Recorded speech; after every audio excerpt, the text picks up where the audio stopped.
Good afternoon and welcome to BlackJack Sports. My name is Jackson Gerke. Alongside me, for co-host Blake Lumberger.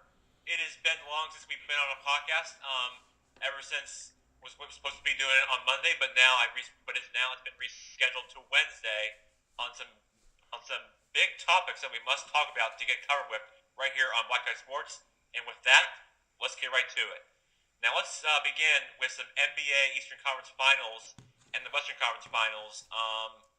So I want to begin with the Cavaliers somehow survived last night against the win against the Celtics. As you look at what happened in like the first half of the game, as you're good, Jack. Keep going. As LeBron was fouled 4 times in the first half, and that is not good for the team. Yes. In the first half by one of your star players for the Cavs. But whose fault was it? But I can tell you, it was his fault, right? Was it the coach's fault for leaving him in? I mean, it was probably either that or the coach's fault. I think it was probably the coach's fault for making that kind of a play. But I just think it was a terrible call, especially with this foul with this foul they picked up at least 4 times. Listen, if you got to remember what this is like, especially for your star players on your best NBA team by far. This has never happened to him at all in his career, with being fouled this many times during the postseason ever by a player.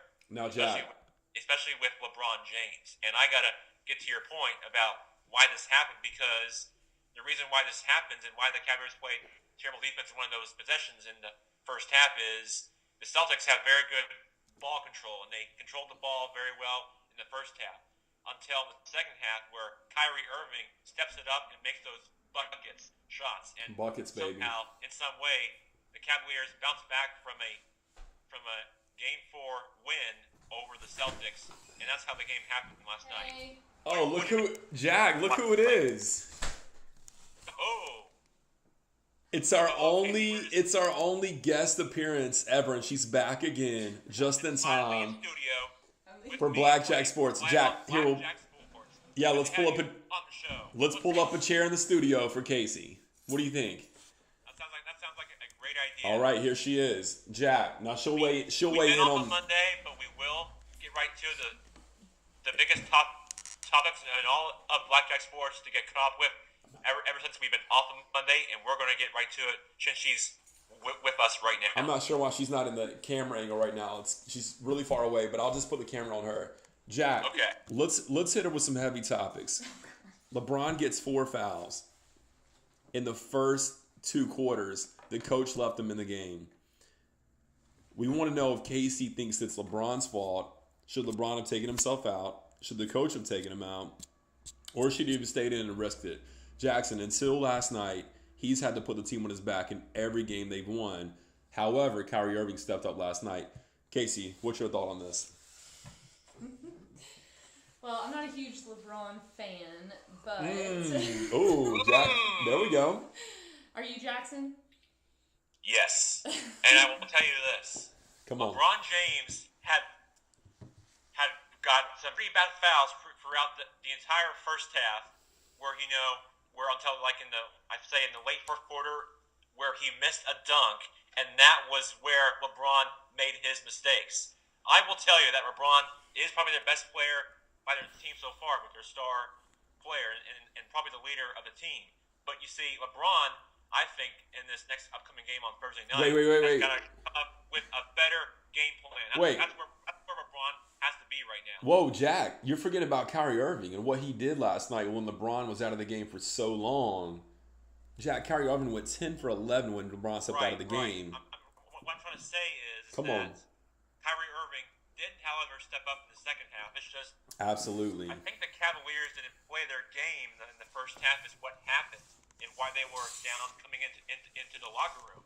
And to your point, yes, Kyrie Irving was their best star player, just besides LeBron James. Their other star player that they probably got, their other all-star player that stepped up in this game and finally and somehow got shots made and buckets, found a baby. way to win this game. That's how that game ended. Buckets. LeBron being out made someone else step up. That's what you got to do, Jack. Remember the basketball game you played against South Carolina against Sindarius Thornwell? And you and Parker were out on the court. When you came out, Parker had to step up. When Parker was out, you had to step up. Remember the game? I do, and that's exactly what Kyrie Irving did last night. That's exactly it. That's exactly what we're talking about here, because when it comes to that, you look at the last game before that, the Celtics somehow, in a surprise way, got that like bouncy layup, and somehow it went in. That's where the series was at so far. But I do say that this series could likely go to Game 5, and I will tell you that this matchup is really been interesting so far in this Eastern Conference Final, and that's where I think the Cavs are right now, despite of that. Jack, no doubt about it. It's going to go to a Game 5. The Cavs have a chance to close the series out 4-1 over the Celtics. Casey's apparently a Celtics fan. Boston roots. She's Irish. Jackson, listen to this real quick. The Celtics have a great game plan. In every sport other than NBA, professional basketball, a great game plan can beat anybody in the playoffs. But talent in the NBA ultimately overrides a great game plan. You saw Popovich lose 4 straight games because he didn't have his star athletes on the court. Same thing happened last night. Celtics came out with a great game plan, but the Cavs are so talented they just could not hold them off for too long. Jack, we'll see what happens in Game 5. I think the Cavs are gonna go ahead and win and go to the finals against Golden State. Let me bring you a breaking update real quick. Are you ready for this, Jack? Yes. The Gamecocks baseball team, believe it or not, beat Vanderbilt yesterday in the SEC tournament. The first time they've won in Hoover since 2009, and currently they're playing the number 1 offensive batting team, Kentucky, and they're down 3-2 in the bottom of the 6th. So just to give you an update on that. Well, that's good news for Gamecock fans out there if you're listening, because they did take down a pretty good hot baseball team that has won a championship already, and that's where the Gamecocks are right now, despite of what happened. And that is a good sign of where they are going right now, especially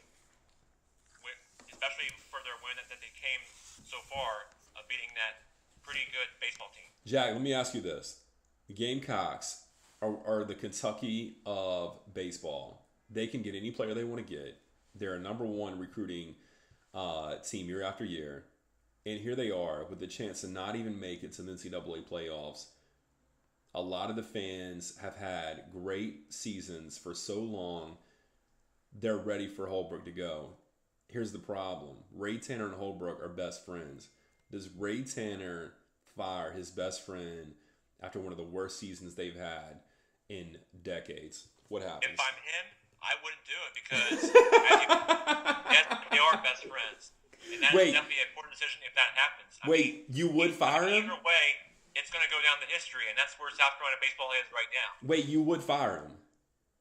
I wouldn't. You would not? If I was Ray Tanner, I would not fire him because he is their one of their best friends, and I definitely don't want to see that happen. Well, Jack, this is the only reason, because if we're best friends and I have a poor performance on this show, on our radio show, I'm worried that you might want to fire me and get Casey as the new co-host, even though she's even though she's not that good. Well, unless if Jack, that one time that you were with me in person where it looked like that you were subbing for someone. Yeah. That would be Alec. The last time we were doing it. While we were in on a church mission trip down in Orlando. Yes. If you remember that. Yes. Right? You saying Alec would be the next? If I had to get a substitute, you would want Alec or Casey on the show? Either one's fine. No, Jack, that's such a political answer. You've got to shoot me straight. Crazy? I mean, I don't know what I'm saying here. I want you to pick the best person, Jackson. Because if we're honest, Casey is average, if not below average, as a broadcaster. I think Alec is surpassing Casey above and beyond. Okay, but it's your call. If I'm out, it's your call. Well, you're right. It is. All I have to do is just pick the right person and the right fit, and that's where I'm going to be right now, whoever is next. I'm going to tell you what, Alec is going to like what you said so much. You're going to make his day, Jackson. And as a matter of fact, he was just in town this past weekend. We had 2 Great Danes. I don't know if you saw the picture, but he had his girlfriend bought the Great Danes in town. Amazing dogs. You ever get a chance, Jack, you need to get a Great Dane along with your other dog. I'm sure I'll try. All right, Jack, it's been great. But before we get off the air, sorry, go ahead. I want to get back to the NBA right now, and I want your take on about this player from Argentina of the San Antonio that he might announce retirement or might come back for another season. Ginobili. I mean, that's where I want to get to right now. The best player is, I believe his name is Molly, if I'm pronounced that right. Yes. Am I correct? Yes, Mono Ginobili. He's been their Spurs all-time leader with them since like decades, and Yep. the last time that the Spurs retired a player after a season was Tim Duncan, and that's where the Spurs are right now with this decision-making player. I mean, that's where I want to get to right now. And Blake, your thoughts? No doubt about it, Jack. They're going to retire his jersey, and I'm going to tell you a little perspective into how old he is. He was passing the ball last night in that game to a player that when he first started playing for the Spurs was 2 years old.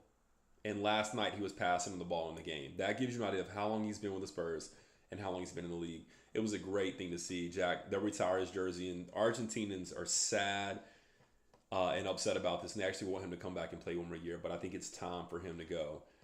Jackson, that may or may not be my nickname at the local high school because of my bald spot. Just saying, just putting a little extra out there for you.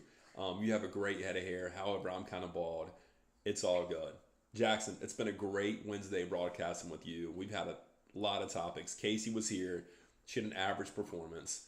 Didn't say too much, even though she had plenty of time and plenty of chances to say a lot and put a lot of input in. But we'll see if we can get her on again. Well, I'm sure we can hope for that.